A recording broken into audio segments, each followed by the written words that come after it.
नमस्कार, स्वागत है आपका के न्यूज में और मैं हूं आपके साथ विशाल पंडित।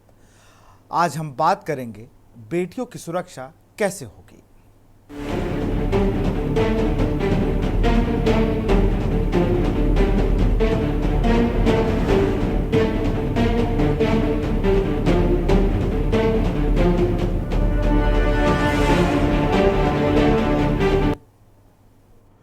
इससे पहले आपको कोलकाता से खबर बताएंगे, जहां भारतीय टीम के पूर्व कप्तान सौरव गांगुली ने अपनी एक्स डीपी को ब्लैक किया है। सौरव गांगुली ने अपनी एक्स डीपी को ब्लैक किया। कोलकाता कांड को लेकर सौरव करेंगे प्रदर्शन। पत्नी डोना गांगुली के साथ सौरव करेंगे प्रदर्शन। कोलकाता रेप कांड से सौरव गांगुली नाराज। सौरव गांगुली ने अपनी एक्स डीपी को ब्लैक किया।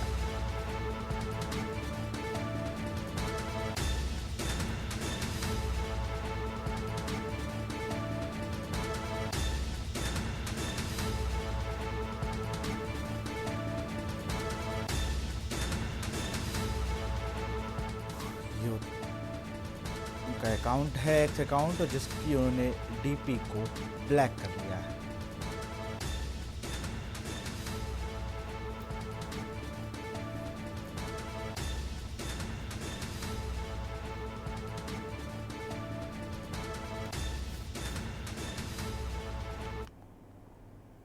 बेटी पढ़ाओ बेटी बचाओ योजना भारत सरकार की एक महत्वपूर्ण पहल, जिसे 2015 में लॉन्च किया गया था।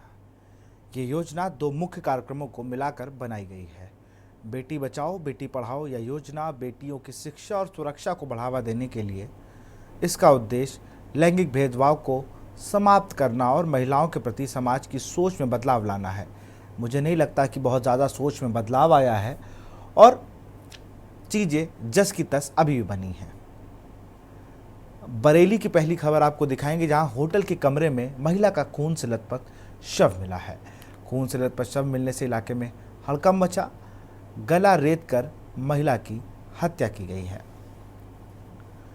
मौके पर पुलिस और फॉरेंसिक टीम पहुंची हुई है। एसपी सिटी राहुल बाटी समेत सीओ सिटी इस पूरे मामले की जांच पड़ताल कर रहे हैं और उम्मीद है कि इसमें जो दोषी हैं उन पर कार्रवाई होगी।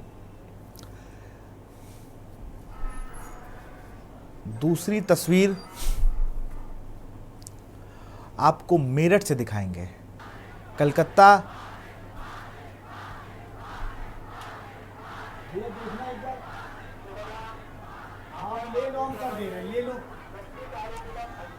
मेरठ से खबर है, जहां महिला डॉक्टर, कलकत्ता में डॉक्टर कांड सबने सुना, लेकिन मेरठ में महिला डॉक्टर को शोधों ने तेजाब अटैक की धमकी दे डाली। पिस्टल लेकर आए शोधों ने खुद को सांसद का पीए बताया। मरीज दिखाने के बहाने डॉक्टर का नंबर लेकर अश्लील बातें की। डॉक्टर के इग्नोर करने पर शोहदे ने तेजाब फेंकने की धमकी दे डाली।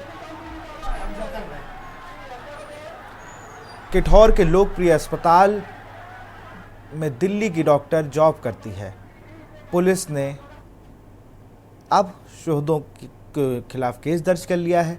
गिरफ्तारी अभी भी नहीं हुई है। एक बार वो तस्वीरें देखिए, वो डॉक्टर मेरठ की वो तस्वीरें दिखाई जाए।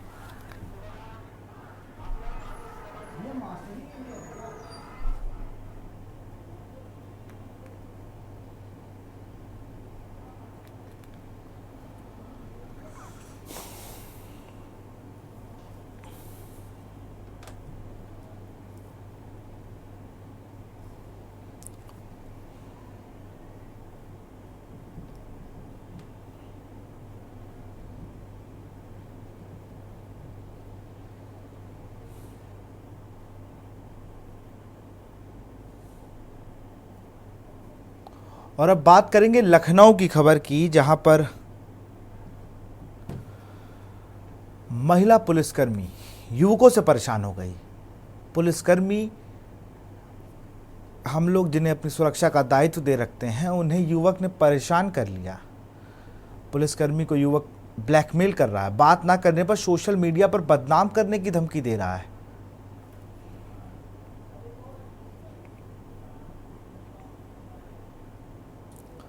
और साथ ही साथ एक युवक 5 महीने से उसे ब्लैकमेल कर रहा है। महिला पुलिसकर्मी ने बताया कि प्रयागराज के हांडिया निवासी अंशुमन पांडे लगातार प्रताड़ित कर रहा है। महिला पुलिसकर्मी का आरोप है कि युवक फोन करके दोस्ती करने की बात करने का दबाव बना रहा है। शादी करने के लिए भी युवक बना रहा है दबाव। आरोपी के अब तक 87 मोबाइल नंबर महिला पुलिसकर्मी ने ब्लॉक कर दिए हैं। आप समझ सकते हैं कि किस मनोस्थिति में ये महिला पुलिसकर्मी होगी जो 87 फ़ोन नंबर, जिसे हर उस अनजान फ़ोन से डर लगने लगा हो। बहरहाल हजरतगंज थाने में महिला पुलिसकर्मी ने FIR दर्ज कराई है।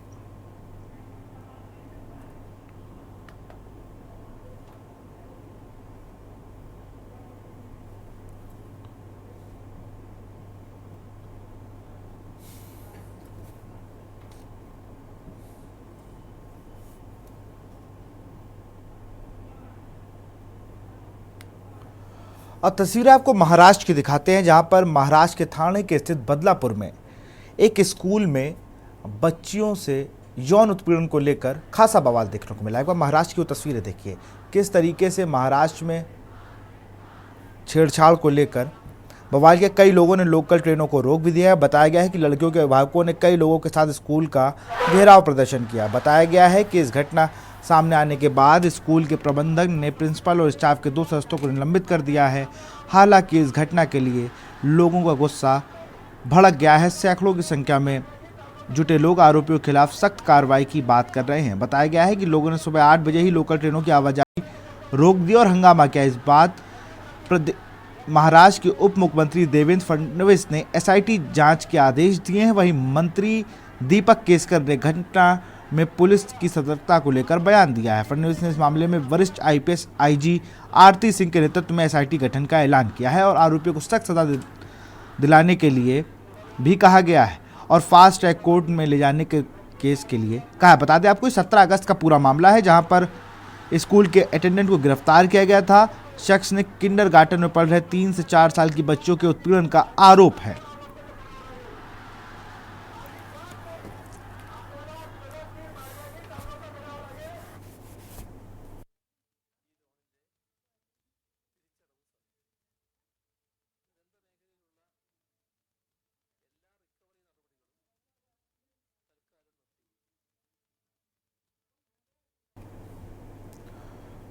अजमेर के बहुचर्चित ब्लैकमेल कांड में कोर्ट का फैसला आ गया। अदालत ने इस मामले में 6 दोषियों को आजीवन कारावास की सजा सुनाई है।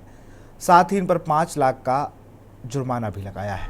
पॉस्को स्पेशल कोर्ट संख्या 2 ने यह फैसला सुनाया है। अब आपको बता दें 1992 में कॉलेज छात्राओं के साथ गैंगरेप हुआ था, जिस पर 32 साल लग गए और आज कोर्ट ने सजा का ऐलान किया। सभी आरोपियों को अदालत ने आजीवन कारावास की सजा सुनाई है। स्कूली छात्राओं की आपत्तिजनक फोटो खींचकर ब्लैकमेल करने के मामले में अदालत ने फैसला सुनाया है। यह मामला 1992 का है, जब कुल इसमें 18 आरोपी थे। अब तक 9 को सजा सुनाई जा चुकी है और एक ने आत्महत्या कर ली।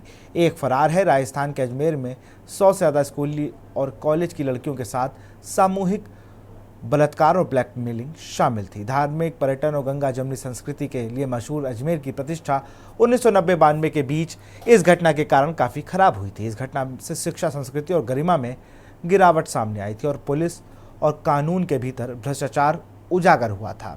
इन्हीं सब तमाम खबरों को लेकर हम चर्चा करेंगे। हमारे साथ शिवा शर्मा संवाददाता लखनऊ से जुड़े हुए हैं, राजू शर्मा मेरठ से हैं, अदिति चंद्रा समाज सेवी हैं, वो भी जुड़ी हुई हमसे, समयून खान हैं, सपा नेता हैं। बहुत बहुत स्वागत है आपका।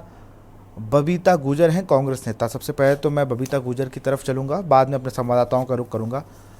कांग्रेस पार्टी का क्या स्टैंड है इन घटनाओं को लेकर? मैं तो सीधे जानता हूं कि जो ये कर रहे हैं ये समाज के वो लोग हैं जिन्हें बिल्कुल भी इस देश में रहने का हक ही नहीं है। उनकी सिर्फ एक ही जगह है, वो है जेल।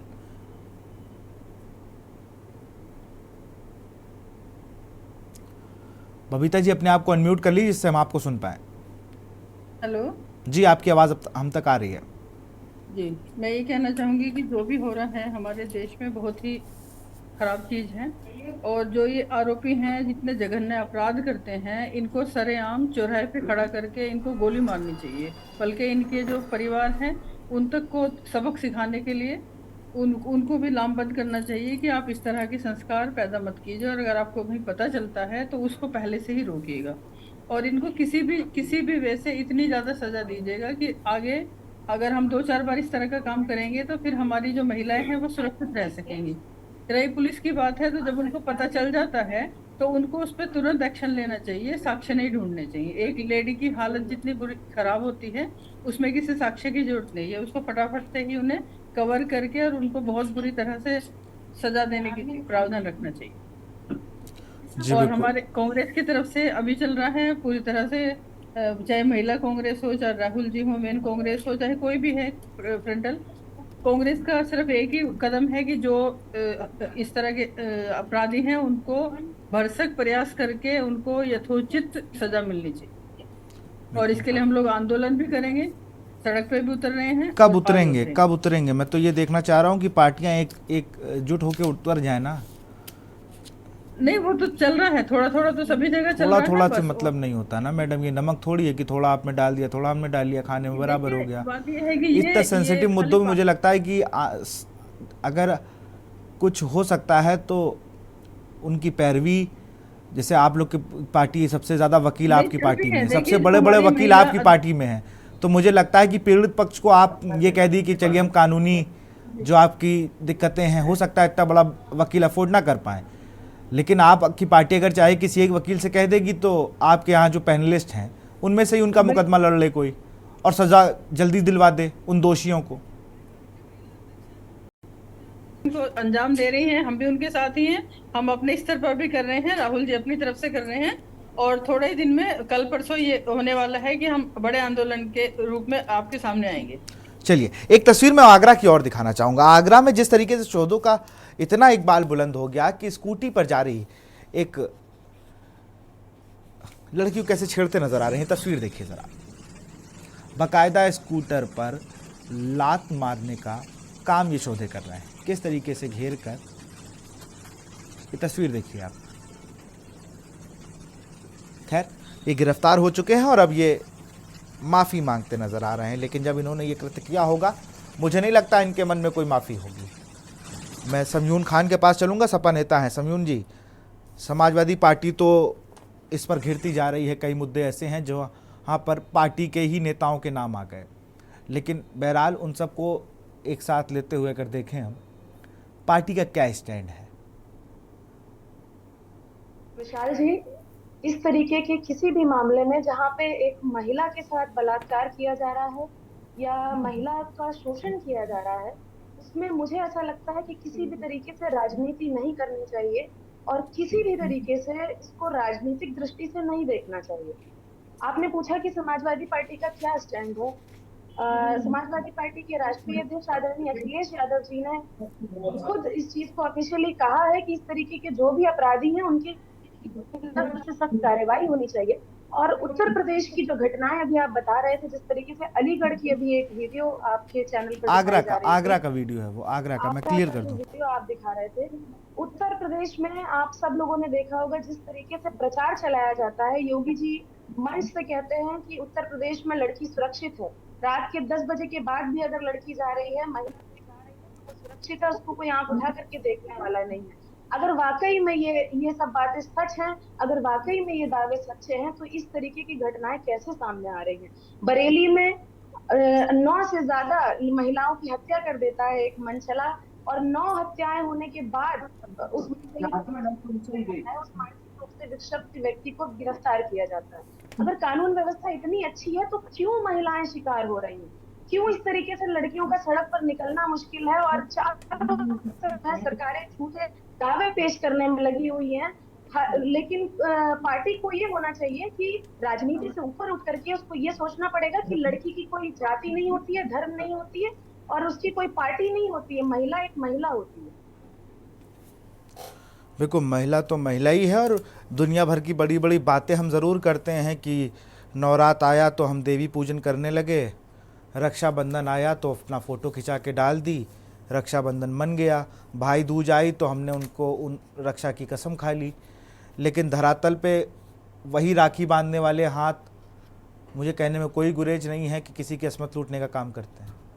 वही राखी वाले हाथ स्कूटी में जो बिटिया सवार थी उसको छेड़ने का काम करते हैं।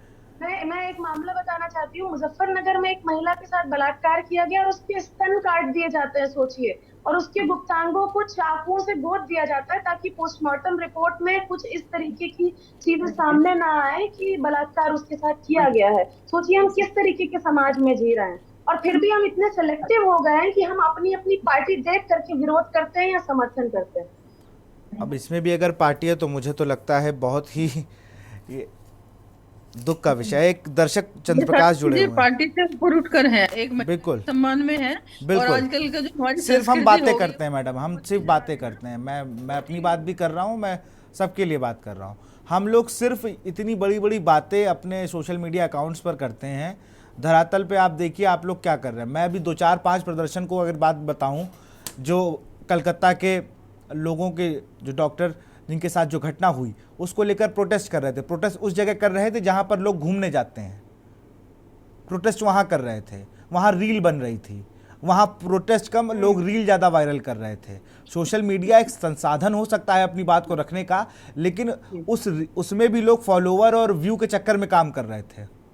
लेकिन विशाल जी, उसको संसाधन की तरह लेकर के हम सिर्फ उसके लिए ही करने लगे हैं। कहीं ना कहीं नहीं, उससे किसी की बात क्लियर ही नहीं हो रही है। पहले प्रदर्शन होते थे कि लोग हाँ सरकारें गिर जाया करती थी।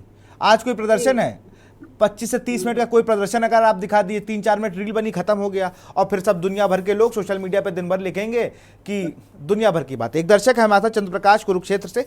चंद्र प्रकाश जी अपनी बात को रखें। कि अखिलेश यादव ने अयोध्या की बेटी के लिए ये कहा कि इसका डीएनए टेस्ट होना चाहिए। भगवान ना करे ऐसा कभी ना हो अखिलेश के साथ। अगर अखिलेश यादव की खुद की बेटी के साथ भगवान ना करे ऐसी घटना घट जाती तो क्या वो ऐसे शब्द बोलते? नहीं।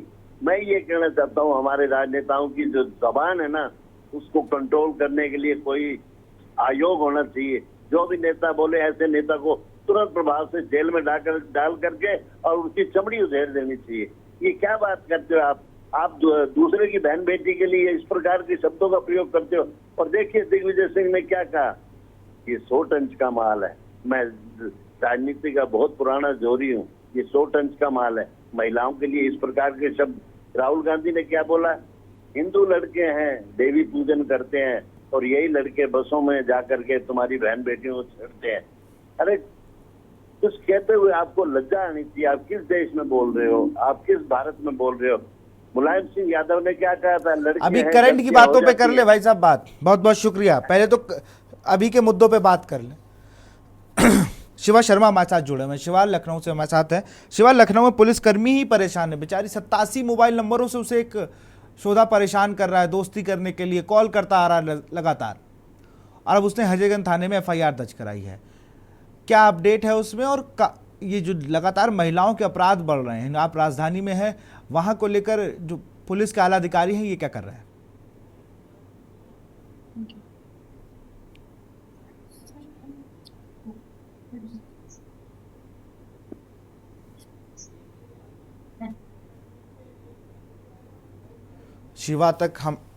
शिवा की आवाज हम तक नहीं आ रही, फिर से जुड़ने की कोशिश करेंगे शिवा से। मिनट में का रुक करेंगे। दर्ज हुई है। शिवा, आप हमें सुन पा रहे हैं?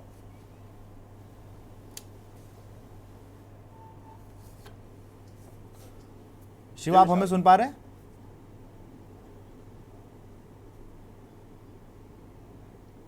जी विशाल, आपकी आवाज आ रही है। जी, अपनी बात को रखें।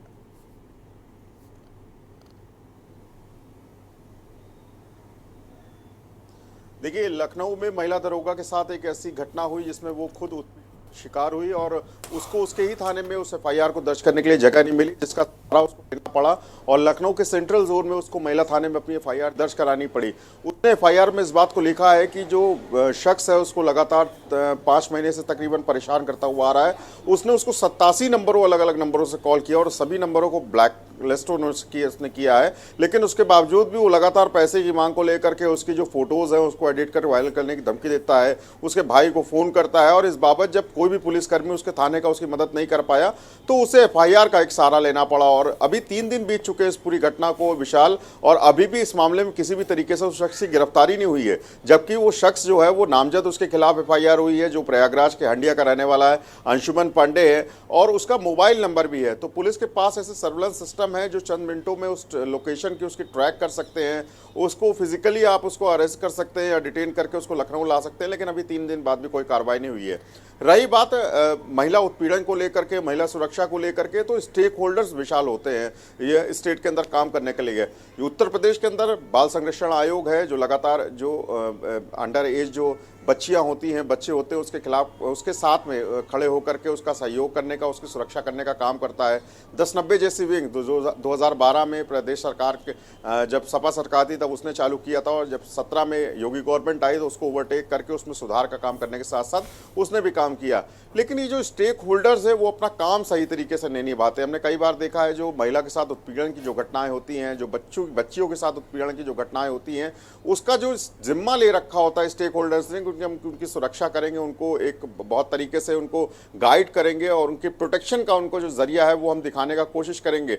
लेकिन वो चीज़ें सब ज़मीनी तौर पर दिखाई नहीं देती हैं। अमूमन हमने देखा है कि जब घटना होती है तो एफआईआर होती है, एफआईआर होने के बाद में उस आरोपी को पकड़ने की एक कवायद होती है, उसको गिरफ्तार भी किया जाता है, उसके बाद जेल भेज दिया जाता है। लेकिन रहती बात यही है कि उत्तर प्रदेश में आखिरकार जो महिलाएं हैं, जो बच्चियां हैं और जो लड़कियां हैं जो सर्विसेज में काम करती हैं, अपने अपने घरों से निकल करके अपनी अपनी कंपनी में जाती हैं, अपनी अपनी कार्यस्थल पर जाती हैं और वो घर लौटती हैं, तो असुरक्षित वो क्यों महसूस करती हैं। बिल्कुल शिवा, रोकेंगे, एक दर्शक हमारे साथ जुड़े, आपको रोकूंगा। अमन सोनकर एक दर्शक हमारे साथ कानपुर जुड़े।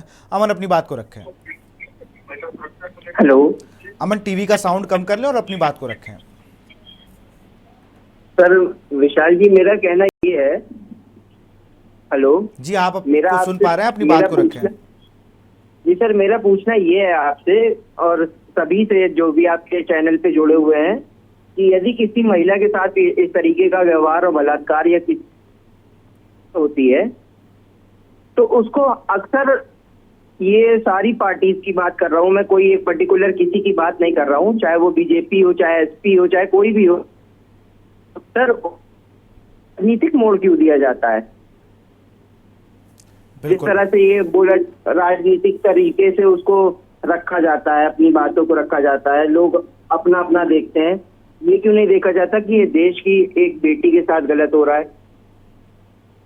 बिल्कुल, बहुत अहम सवाल आपने पूछा है अमन। अभी हम बिल्कुल इससे लेते हैं, इन पे जवाब लेते हैं। दोनों ही राजनीतिक पार्टी की जो हम सदस्य हमारे साथ मौजूद है। फिलहाल शिवा अपनी बात को पूरा करें। बहुत बहुत शुक्रिया अमन हमसे जुड़ने के लिए।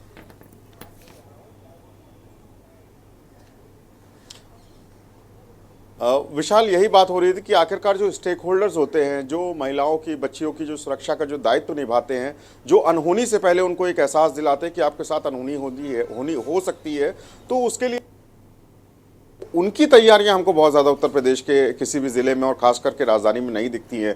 1090 को जो अपना काम पूरा करना चाहिए, जो उसको जागरूकता अभियान चलाने चाहिए, जो उनको सरकारी कॉलेजेस में, प्राइवेट स्कूल में, कॉलेजेस में जा करके अपना एक प्रेजेंटेशन देनी चाहिए कि आपको 1090 से कितनी और किस तरीके से हेल्प मिल सकती है। बाल संरक्षण आयोग है, तरह तरह की जो स्कीम्स है, एनजीओ के माध्यम से जो नुक्कड़ नाटक है या जो सभाएं हैं, काम कम ही कर दिया शिवा, इसमें तो वो नहीं दिखता, और जिसके लिए लाखों करोड़ों रुपए का आवंटन बिल्कुल आवंटन हो रहा है, लेकिन काम एक पैसे का नहीं हो रहा। मैं जरा पहले, हमारे साथ परमीत जॉनसन जुड़ गए हैं, समाज सेवी, बहुत बहुत स्वागत है। पहले मैं समयून खान के पास आऊँगा। अभी एक दर्शक ने सवाल पूछा कि राजनीतिक मोड़ क्यों दे दिया जाता है, एक देश की बेटी के साथ गलत हुआ, इस पर क्यों नहीं विचार होता कि सब लोग एक टेबल पे क्यों नहीं आते हैं इसको लेकर? बताइए। पार्टी और समाजवादी पार्टी के राष्ट्रीय अध्यक्ष अखिलेश यादव जी हमेशा से ये कहते रहे हैं और अभी भी उनका यही स्टैंड है कि किसी भी बच्ची के साथ अगर गलत होता है तो हम उस बच्ची के साथ हैं और उस आरोपी के खिलाफ सख्त से सख्त कार्रवाई होनी चाहिए। और समाजवादी पार्टी हमेशा से ये मांग कर रही है कि उत्तर प्रदेश में जिस तरीके से व्यवस्था, कानून व्यवस्था की बुरी स्थिति है, जिस तरीके से लड़कियों का निकलना दूभर है, पढ़ने वाली लड़कियां भी परेशान है, छोटी छोटी बच्चियों को नहीं छोड़ा जा रहा है, तो इस चीज को गंभीरता से लेते हुए उत्तर प्रदेश सरकार को भी काम करने की जरूरत है।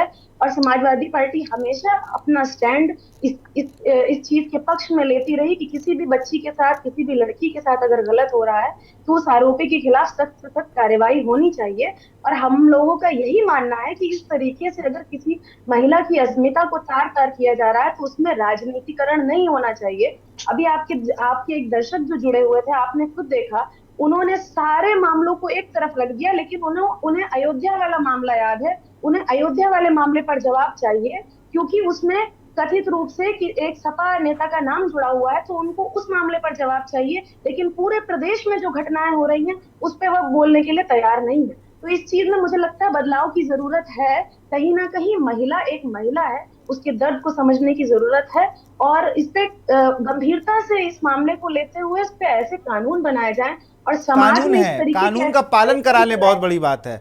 मैं कह रहा हूँ कानून है, लेकिन कानून का सख्ती से पालन ही करा ले तो बहुत बड़ी बात है। बबीता गुजर जी हैं। बबीता जी, दर्शक सवाल पूछ रहे हैं कि भाई बताइए, राजनीतिक मोड़ क्यों दे दिया जाता है हर चीज का? यहाँ पर बेटी की अस्मत लुट जा रही है और यहाँ पर राजनीतिक मोड़ दिया जा रहा है सारी चीजों को। देखिए, राजनीतिक मोड़ तो इसको नहीं देना चाहिए किसी भी पार्टी को लेके। मैं अपनी पार्टी की तरफ से आपको एक बात बताना चाहूंगी। आवाज आ रही है मेरी? हाँ, आपकी आवाज आ रही है, अपनी बात को पूरा करें। हमारी पार्टी की तरफ से अगर आपने अब से 7 साल पहले का वाक्य बताती हूँ मैं आपको। राजस्थान में 2 हमारे विधायक ऐसे थे कि जिनके ऊपर रेप केस लगा था, और उसकी शिकायत होने के बाद उन्हें निलंबित किया गया था। इसलिए हम अपनी पार्टी की तरफ से अगर बात करें तो महिला सम्मान में वो अपने भी नेताओं को बर्खास्त कर देती है। तो मैं यही चाहूंगी कि किसी भी पार्टी के नेता हो, अगर महिला के सम्मान में आती है, आप उसको ये सोच के मानिएगा कि वो महिला आपकी माँ, बेटी और बहन भी है। तो उसके सम्मान की सुरक्षा के लिए जो भी दंड काबिल उसकी जरूरत के हिसाब से पड़ता है उसको देना चाहिए। पुलिस प्रशासन को भी सख्त होना चाहिए, और सारी पार्टियों को भी मिलकर जो भी इस तरह के कृत्य करते हैं उनको बहुत बुरी सजा देनी चाहिए। अगर डर बिठाएंगे, इस तरह के लोग शर्म नहीं मानते हैं, ये डर के ही। मेरा एक सवाल है आपसे, मेरा एक सवाल है। प्रियंका गांधी के पीएस हैं संदीप सिंह जी, आप जानती होंगी उन्हें। बिल्कुल जानते हो। कम से कम 6 से ज्यादा मुकदमे दर्ज हैं छेड़छाड़ के, आज भी पार्टी रन कर रहे हैं वो जी। अभी आप कह रही हैं कि इन लोगों को जेल में डालना चाहिए। हमारी पार्टी अपने विधायकों को हटा देती, तो इनको क्यों नहीं हटाया गया? नहीं, विधायकों को हटाया गया है। देखिए, संदीप जी को मैं बहुत अच्छे से जानती हूँ, हमारे भाई समान ही हैं, और उन पर रेप के केस नहीं है। उन पे उनकी आपसी जो मतभेद या मनमुटाव हो सकता है वो उसके तहत। चलिए, मैं आऊँगा परमीत जॉनसन और राजू शर्मा के पास चलेंगे, लेकिन यहाँ वक्त है एक छोटे से ब्रेक का।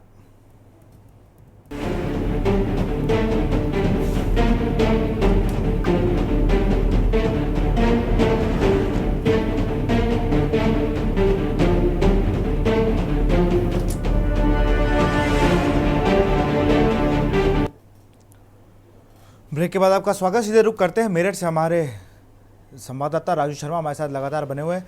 राजू, अगर बात की जाए तो छेड़छाड़ का मामला है, बाकायदा नंबर लिया गया कि हमें इलाज कराना है, उसके बाद अश्लील बातें, दोस्ती का दबाव, मिलने का दबाव, और फिर तेजाब डालने की धमकी देना, पिस्टल दिखाना और बताना कि मैं सांसद का पिए हूँ। जरा कौन सांसद का पिए अपने को आपको बता रहा था? क्या इसमें अपडेट है और पुलिस क्या कुछ कह रही है? मैं आपको विशाल बता दूं कि ये पूरा मामला किठौर थाना क्षेत्र का है। किठौर थाना क्षेत्र में एक अस्पताल पड़ता है, लोकप्रिय अस्पताल उसका नाम है। उसी में ही वो महिला डॉक्टर है जो वहाँ पर प्रैक्टिस करती है। उसे पिछले काफी दिनों से एक जो सौदा है वो परेशान कर रहा है। बाकायदा बताया गया है कि वो पहले अपनी पत्नी का इलाज कराने के नाम पर अस्पताल में आया और डॉक्टर का नंबर ले गया कि मैं घर जाकर आपको बताता हूँ कि हम कब इलाज कराने आएंगे, कब ऑपरेशन कराने आएंगे। वो फिर लगातार डॉक्टर को फोन पर अश्लील बातें करता रहा, मैसेज भेजता रहा। जब विरोध किया तो धमकी तक दी। अभी ये जानकारी मिली है कि अस्पताल पहुंचने के बाद तेजाब डालने तक की धमकी दी। जब मैडम और डॉक्टर ने मना कर दिया दोस्ती करने से, बातचीत करने से, तो जो आरोपी था अपने आप को सांसद का पीए बता रहा था, सत्ताधारी दल से जुड़े सांसद का नाम ले रहा था कि भाई मैं उनका पीए हूँ, और इस तरीके की धमकी वो दे रहा था। विरोध किया तो विरोध के बाद भी वो नहीं माना। लगातार धमकी का जो सिलसिला है वो लगातार फोन के माध्यम से चलता रहा। हालांकि जब डॉक्टर ने शिकायत की किठौर थाने में, तो किठौर पुलिस ने मुकदमा दर्ज कर लिया है, लेकिन अभी जो आरोपी है वो अभी गिरफ्तार नहीं हुआ है, जो अपने आप को सांसद का पीए बता रहा था। बताया गया है कि जो आरोपी है वो हापुड़ का रहने वाला है और अभी फरार है। मेरठ के एसपी देहात कमलेश बहादुर ने मीडिया में बाइट जारी करते हुए ये बताया जरूर है कि हाँ, इस तरह की घटना हुई है, मुकदमा दर्ज कर लिया है और जो आरोपी है उसे गिरफ्तार किया जाएगा। लेकिन विशाल, सबसे बड़ी बात यह है कि एक तरफ तो जो बंगाल कोलकाता वाला मामला चल रहा है डॉक्टर के साथ इस तरह की जो दुष्कर्म और फिर हत्या जैसी वारदात होती है, और उसके बाद फिर मेरठ में इस तरह की घटना सामने आती है कि तेजाब डालने तक की धमकी दे दी जाती है डॉक्टर को। तो आप समझ सकते हैं कि अपराधी किस तरीके से बेलगाम हो चुके हैं। अपराधी पुलिस का खौफ कितना मान रहे हैं, वो इस घटना से आप समझ सकते हैं कि मेरठ में जो अपराधी है वो लगातार क्या क्या घटना कर रहे हैं। ये पहली घटना नहीं है, इससे पहले भी तमाम ऐसी घटनाएं हो चुकी है महिलाओं के साथ, युवतियों के साथ, छात्राओं के साथ, जिसमें आरोपी जो है कहीं ना कहीं किसी से जुड़े हुए हो सकते हैं। कोई अपने आप को जो है नेताजी से जुड़ा बताता है, कोई विधायक जी से। तो अब जो मेरठ की ताजा घटना है वो सांसद जी का पी अपने आप को बता रहा है, लेकिन फिलहाल यही है कि वो भी फरार है और पुलिस जल्दी पकड़ने का जो दावा है वो करती हुई नजर आ रही है। बिल्कुल, मैं जरा परमीत जॉनसन से रुख करूँगा। परमीत, अगर बात की जाए समाज के कार्यकर्ता के तौर पर आप काम कर रहे हैं, समाज में जिस तरीके की स्थिति उत्पन्न हो गई है, मुझे लगता है कि इंसानी शक्ल में भेड़िए घूम रहे हैं, इन्हें कुछ दिख ही नहीं रहा है। चाहे दफ्तर हो, रोड हो, स्कूल हो, अस्पताल हो, ट्रेन हो, बस हो, वो सिर्फ शिकार पर है। ऐसे लोगों के लिए आप लोग जिस तरीके से लगातार लोगों से मिलते हैं, किस तरीके से ये लोग हैं और इन पर क्या कार्रवाई आप लोग चाहते हैं कि ये कार्रवाई होनी चाहिए? और सामाजिक संगठनों का जो मूल काम था कि समाज को थोड़ा बताएं कि भाई ये चीज़ें गलत हैं, इनका विरोध तुरंत करना चाहिए, वो चीज़ें होना बंद हो गई हैं। तो जो बच्चों को गुड टच, बैड टच के बारे में बताया जाता था, मुझे लगता है अब स्कूलों में वो क्लासेस भी बंद हो गई हैं और कोई एनजीओज जाते भी नहीं हैं। परमीत।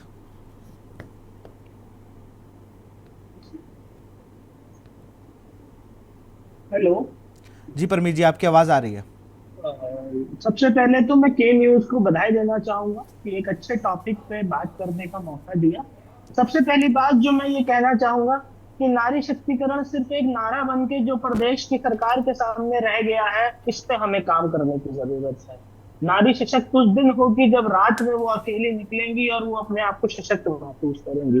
दूसरी बात, जो घटना कठौर की, ये डॉक्टर का प्रांगण मेरठ का है, जहां सांसद साहब के पीआरओ खुलेआम धमकी दे रहे हैं, कह रहे हैं, पिस्टल दिखा रहे हैं, चीजें कर रहे हैं। मैं इसमें बस इतना कहना चाहता हूं कि ये सरकार सशक्त सरकार है और आसान नहीं है इतना कि जितना वो समझ रही है। और मैं निवेदन भी करता हूं और मुझे विश्वास है कि हमारे एसएसपी साहब, डीएम साहब इस पे सही से कार्रवाई करेंगे और महसूस कराया जाएगा। बिल्कुल, इसी बीच सबको रोकेंगे। कानपुर से एक बड़ी खबर आ रही है, अहम खबर कानपुर से। आपको बता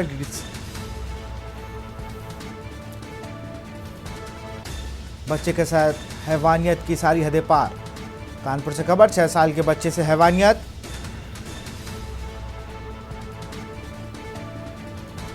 रस्सी से हाथ पैर बांध मुंह कपड़े से भर कर पीटा।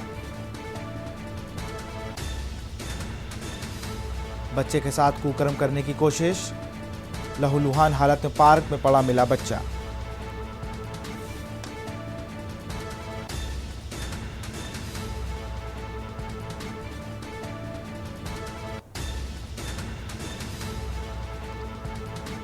बच्चे को पुलिस ने अस्पताल में भर्ती कराया। DCP central, ADCP central Ursula अस्पताल पहुंचे। अज्ञात के खिलाफ दर्ज किया गया है मुकदमा। DCP central, ADCP central Ursula अस्पताल पहुंचे। अज्ञात के खिलाफ मामला दर्ज कराया गया।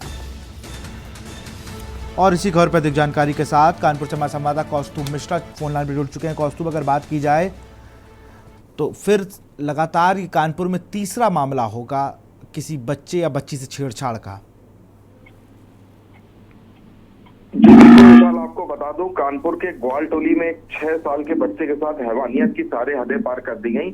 बच्चे का रस्सी से हाथ पैर बांधकर और मुंह में कपड़ा ठूसकर उसकी पिटाई की गई। आशंका जताई जा रही कि उसके साथ कुकर्म की भी कोशिश की गई है। इसके बाद उसे मरणासन करके पार्क में फेंक दिया गया।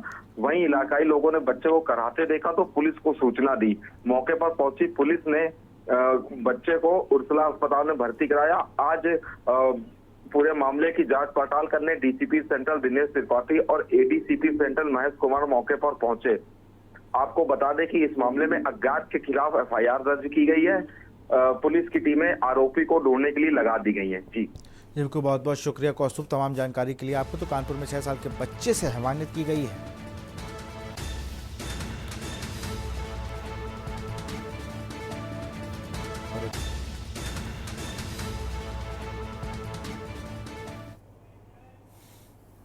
और फिर से चर्चा का रुख करेंगे, उससे पहले कैलाश दर्शक हैं झांसी से। कैलाश अपनी बात को रखें।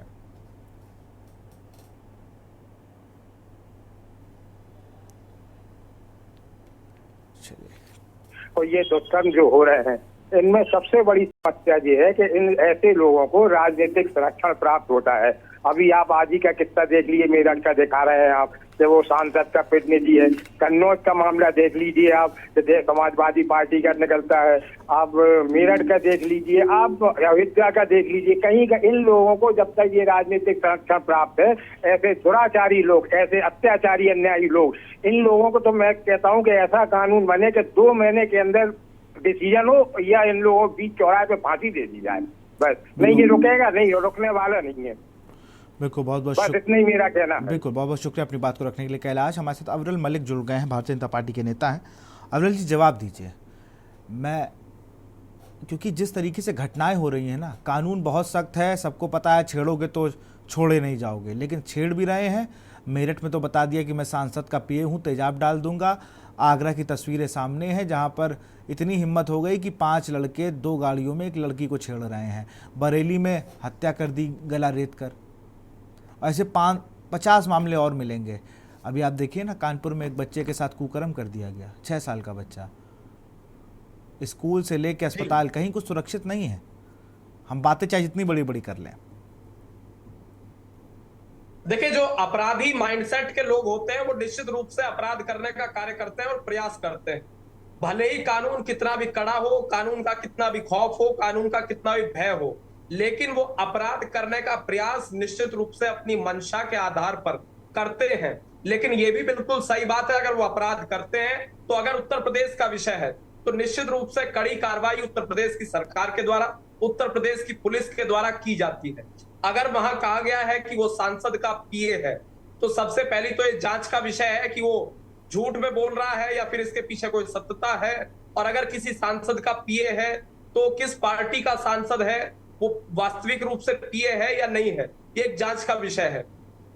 उसके द्वारा असत्य बोला गया है या सत्य बोला गया है, ये तो जांच के बाद ही मालूम पड़ेगा। लेकिन जहां तक बात है अपराध की, अपराध यदि कोई भी करता है तो बिल्कुल वो गलत है और उसको सहन कतई भी नहीं किया जा सकता है। और उत्तर प्रदेश में महिलाएं सुरक्षित हैं, ये बिल्कुल सही बात है। लेकिन अगर कोई व्यक्ति महिलाओं को असुरक्षित करने का प्रयास कर रहा है तो ऐसे व्यक्ति के ऊपर कठोरतम कार्रवाई निश्चित रूप से की जाएगी। ऐसे व्यक्ति को किसी भी आधार पर, किसी भी स्थिति में बख्शा बिल्कुल नहीं जाएगा। मैं कह रहा हूं सुरक्षित की बात आप कह रहे हैं, तस्वीरें तो कुछ और ही बयां कर रही हैं ना। जी नहीं, देखिए, जो भी अपराधी है जिसके द्वारा इस प्रकार की घटना को अंजाम दिया गया, उसको बिल्कुल नहीं बख्शा जाएगा। कल मुरादाबाद में एक डॉक्टर ने नर्स के साथ रेप कर दिया, क्या कहेंगे आप? आप बंगाल के लिए मोर्चा ले रहे हैं, अब आप कई प्रदेश में ये हाल है।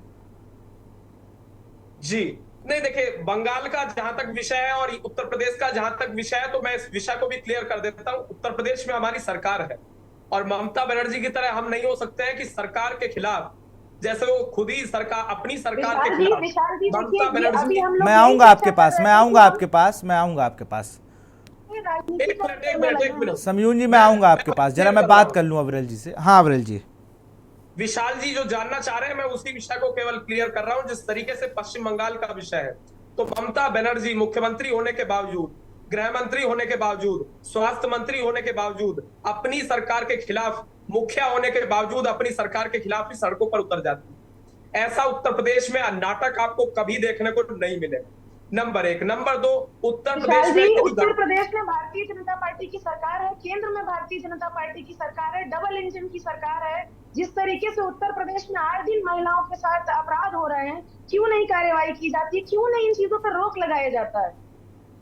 जवाब चलिए दीजिए मैं अविरल स्पष्ट जी। कर देता हूँ। देखिए, जिस तरीके से उत्तर प्रदेश का विषय, यदि यहाँ घटना होती है तो घटना को अंजाम देने वाले व्यक्ति को बिल्कुल नहीं बचाया जाता है, बिल्कुल नहीं बचाया जाएगा। कठोरतम कार्रवाई की जाती रही है और हमेशा की जाती रहेगी। ऐसे व्यक्तियों को किसी भी स्थिति में नहीं छोड़ा जाएगा, चाहे किसी भी राजनीतिक दल से हो, किसी भी धर्म का हो, किसी भी जाति का हो, उसको बिल्कुल बख्शा नहीं जाएगा। कानूनी कार्रवाई निश्चित रूप से कड़ी होगी और अवैध कब्जों पर बुलडोजर भी चलता रहेगा। इस बात को उत्तर प्रदेश के विषय में इन्हें क्लियर कट जान लेना चाहिए। बात है बंगाल की। बंगाल का जहां तक विषय है तो बंगाल में अपराधियों मुझे लगता है कुछ चीजों को लेकर हम एक सरकार एक प्रोपेगेंडा। सुनिए, देखिए, जहां तक मैं आप ही के पास आऊंगा समयून जी, बस मुझे 2 मिनट का समय दीजिए बस। यहाँ पे बात हो रही है ना महिला सुरक्षा की, बलात्कार की, तो इन लोगों ने जिस तरीके से बुलडोजर को एक प्रोपेगेंडा बनाया है, तो तुरंत ही अविरल जी ने जो है बुलडोजर का मामला बीच में ले आए, जबकि यहाँ पे बात हो रही है महिला सुरक्षा कैसे की जाए, बेटियों को बचाया कैसे जाए। नहीं, मैं हर विषय को स्पष्ट कर रहा हूँ। मूल विषय से मत जाइए ना, मूल विषय से मत जाइए, मूल विषय पे रहिए जी। मेरा सवाल ये है ना कि भाई मेरठ में आप भी पश्चिमी यूपी से आते हैं, आपको पता है क्या स्थिति है। अभी कुछ दिन पहले गाजियाबाद का किस्सा आपको याद होगा ना कि एक परिवार के साथ एक महिला थी तो उसका क्या पूछ रहे थे वो लड़के, आप ही लोग ने कहा ना। और ऐसा नहीं है कि सिर्फ हम ही लोग परेशान हैं, आम जनता परेशान है। और एक चीज नोट कर लीजिए, एक चीज नोट कर लीजिए, जब तक आपकी पुलिस कहती है ना कि आज बड़ा इनकाउंटर कर दिया, उसको सब पता होता है, सब वही कराती है। पुलिस अगर सख्त हो जाए तो ये सब हो ना, घटनाएं ना हो। सिंडिकेट काम करते हैं भाई साहब, थानों में सिंडिकेट काम करते हैं कि जाइए ठीक है, अच्छा आप ऐसा ऐसा करिए, हम सब सही करा देंगे। आप कहाँ सकते, लॉ एंड ऑर्डर कहाँ है आपका, ये बड़ा सवाल है। और आप इतनी बातें कर रहे हैं, हम 10 केस तो हम आपको यूपी के ही दिखा रहे हैं, बरेली, मेरठ, लखनऊ में तो पुलिसकर्मी ही परेशान है। बिल्कुल सही बात है, लेकिन मैं एक बात क्लियर कर देता हूं। आप सारी बातें क्लियर कर दे तो ये बात हमें बहुत अच्छी लगती है। को बचाया जाता है, हम अपराधियों को बचाने के लिए कभी काम नहीं करते। बिल्कुल, अरे मुझे पता है कैसे बचाया जाता है, मुझे पता है। आप ही की पार्टी का विधायक था एक, जिसे चीफ जस्टिस और राष्ट्रपति क्या एप्लीकेशन नहीं पहुंचने दी थी। आप कैसी बातें कर रहे हो। भारतीय जनता पार्टी के नेताओं की यही आदत है। उत्तर प्रदेश की 1 दर्जन से ज्यादा, अभी 1 हफ्ते में 1 दर्जन से ज्यादा घटना हो गई, उस पर ये लोग बात नहीं करना चाहते हैं, लेकिन इन्हें बार बार बंगाल की बात करनी है, पश्चिम बंगाल की बार बार इन्हें बात करनी है, जबकि सभी विपक्षी पार्टियों ने उस चीज के खिलाफ बोला है और कहा है कि कलकत्ता में जो हुआ बहुत गलत हुआ और अपराधी के खिलाफ सख्त से सख्त कार्रवाई होनी चाहिए। अविरल जी शायद चले गए हैं, मैं फिर से आऊँगा। सुमयान जी आप जवाब दीजिए। देखिए वो तो सीधी चीज़ कह रहे हैं ना कि आप लोग कलकत्ता और यूपी नहीं है, लेकिन यूपी में जिस तरीके से अब आपकी भी महिला विंग है, स्टूडेंट विंग है, आप लोग क्यों नहीं समाज में जाके इसकी थोड़ी जागरूकता फैलाते हैं। लोगों को थोड़ा अपग्रेड करना पड़ेगा आपको भाई। आप सिर्फ आप सोचें कि सरकार के बैठे, सरकार भी आप ही भरोसे बैठी भाई। आप जाइए ना, आप सामाजिक, आपके तो NGOs हैं। अब मान लीजिए कहीं परमीत जॉनसन से बात करिए, आप इनके साथ कहीं पे जाकर करिए, आप जिस जिले की हैं वहाँ पर NGOs का सहारा लीजिए। थोड़ा आपको भी इनिशिएटिव लेना पड़ेगा, वरना ऐसे तो हम एक दूसरे पर आरोप ही लगाते रहेंगे और ये सब चीज़ें होती रहेंगी। हमें पता है कि अभी जागरूकता की बहुत कमी है इस मामले में, लोग सह रहे हैं और इस मामले को सहना नहीं है। बिल्कुल सामाजिक कार्यकर्ता हूँ, मैं खुद मलिन बस्तियों में जाकर के जागरूक कर रही हूँ, किस तरीके से सुरक्षा कर सकते हैं वो बता रही हूँ। और अभी आपको बता दूं कि कल ही समाजवादी पार्टी के राष्ट्रीय अध्यक्ष ने एक अभियान की शुरुआत की है, आदरणीय अखिलेश यादव जी ने। नारी शक्ति सबला अभियान की एक शुरुआत की गई है, जिसमें समाजवादी पार्टी की हर महिला कार्यकर्ता घरों घरों में जाएगी और ऐसी बच्चियां जिनको सुरक्षा के गुण सिखाए जा सकते हैं वो सिखाए जाएंगे और उनको आत्मनिर्भर बनाने के लिए हम कार्यक्रम चलाएंगे और ये भी बताएंगे कि वो अपनी सुरक्षा कैसे करें, घर से बाहर निकले तो आत्मरक्षा कैसे कर सकते हैं। तो हम लोग विपक्ष में रह करके भी इस क्षेत्र में काम कर रहे हैं, लेकिन अफसोस की बात यह है कि सरकारें जो सत्ता पक्ष में बैठी हैं वो केवल झूठे दावे करने का काम कर रही हैं और झूठे प्रचार चलाने का काम कर रही है। ये बहुत अफसोस की बात है।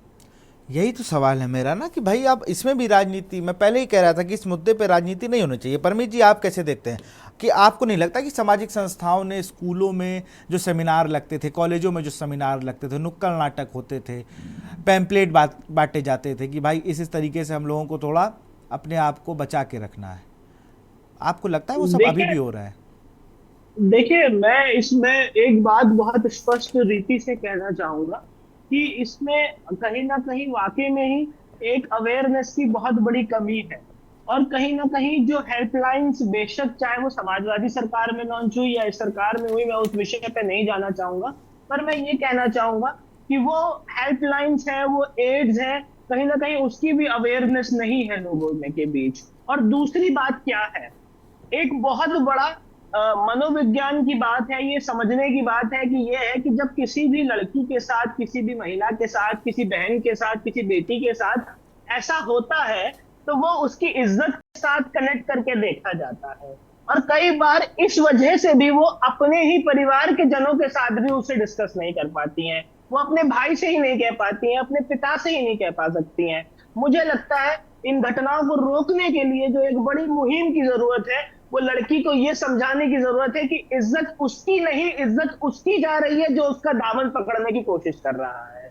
इज्जत उसकी खराब नहीं हो रही है, इज्जत उसकी जा रही है जो ये छिचोरपने के काम कर रहा है, जो ये गलत कामों को बढ़ावा दे रहे हैं। बेटी चाहे मेरी हो चाहे आप, बेटी का सम्मान बेटी का है। और ये अवेयरनेस बहुत जरूरी है।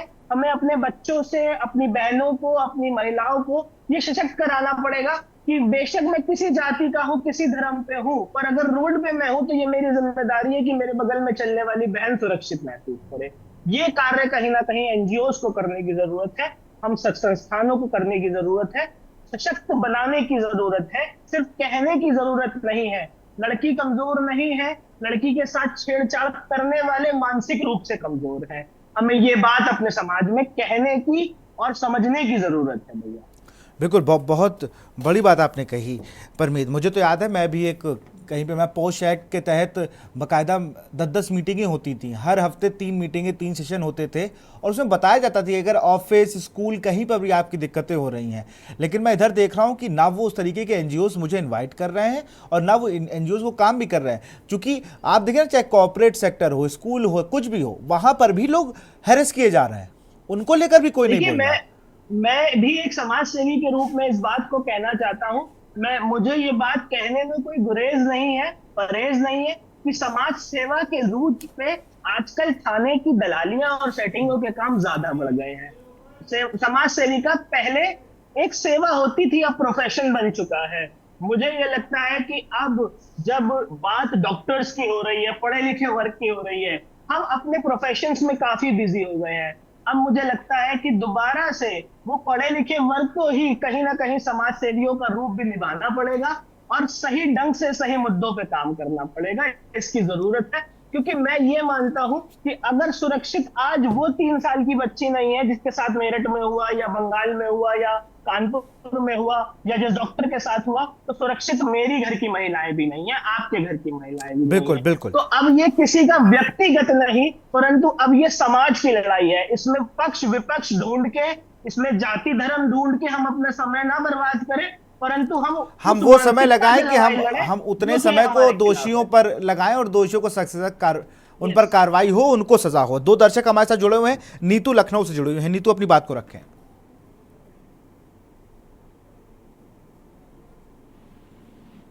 अपराध से इस समय अछूता नहीं है। महिलाओं में देखिए सब जगह अपराध हो रहे हैं। यूपी में कहा जाता है 0 टॉलरेंस की नीति है, लॉ एंड ऑर्डर है, लेकिन कहाँ, अपराधियों में कोई खौफ ही नहीं है।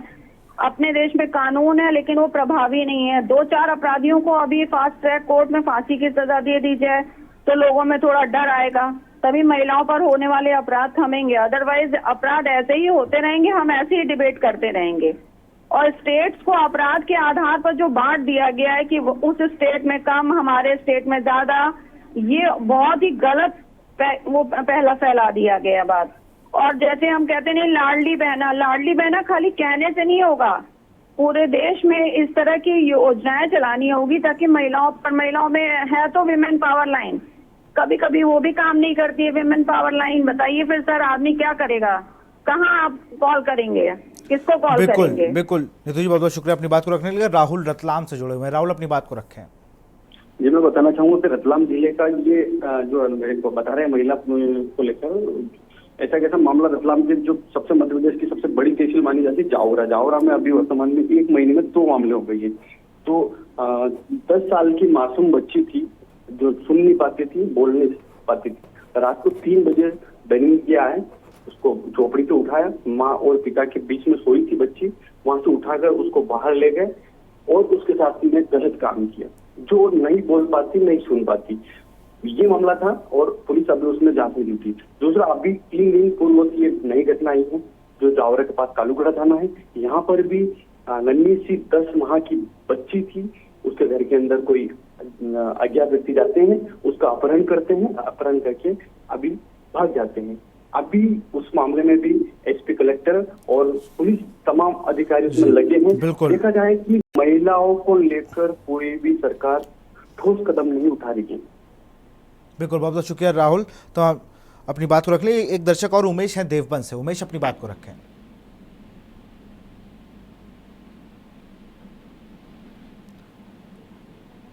उमेश, आप हमें सुन पा रहे हैं? चलिए, उमेश से हमारा संपर्क टूट गया है। फिर से मैं फाइनल कमेंट लूंगा समयून खान जी आपसे, फिर डिबेट को क्लोज करूंगा। समयून जी। विशाल जी, उत्तर प्रदेश में हम लोग रहते हैं और उत्तर प्रदेश की अभी बात हो रही थी। उत्तर प्रदेश में समाजवादी पार्टी के राष्ट्रीय अध्यक्ष अखिलेश यादव जी ने 1090 power line, women power line की शुरुआत की थी। उस वुमेन पावर लाइन की आज ये स्थिति है, आज ये दुर्दशा है कि उसमें काम करने वाली महिला कर्मचारियों को 6-6 महीने से 12-12 महीनों से तनख्वाह नहीं दी जा रही है। सोचिए, यही प्रदेश सरकार जो झूठे दावे करने में, झूठे प्रचार करने में करोड़ों रुपए, अरबों रुपए खर्च कर रही है, वही सरकार 1090 वुमेन पावर लाइन में कर्मचारी हैं, उनको 12-12 महीने की तनख्वाह नहीं देती। और बिल्कुल समयून जी, माफी चाहूंगा, समय की कमी। बहुत बहुत शुक्रिया हमसे जुड़ने के लिए। अवरिल मलिक आपका बहुत शुक्रिया, बबीता गुजर आपका बहुत बहुत शुक्रिया, राजू शर्मा आपका बहुत बहुत शुक्रिया, शिवा शर्मा आपका बहुत बहुत शुक्रिया, परमीत जॉनसन आपका भी बहुत बहुत शुक्रिया। बड़ी बात जो निकल के आई कि 1090 वुमेन्स हेल्पलाइन नंबर है, इसे सिर्फ चौराहे के नाम पर ना जाना जाए।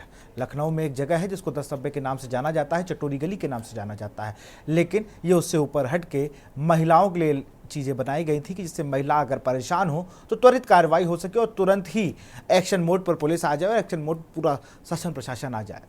लेकिन यूपी नहीं, पूरे भारत में ही जिस तरीके से घटनाएं हो रही हैं, इन पे कहीं ना कहीं लगाम लगाने के लिए सभी दलों को एक दूसरे का चेहरा नहीं देखना होगा, बल्कि एक टेबल पर आकर बात करनी होगी। एक सख्त कानून और बाकायदा सजा दिलाने में तक साथ रहना होगा। फिलहाल इस कार्यक्रम में इतना ही। देखते रहिए के न्यूज़ इंडिया। नमस्कार।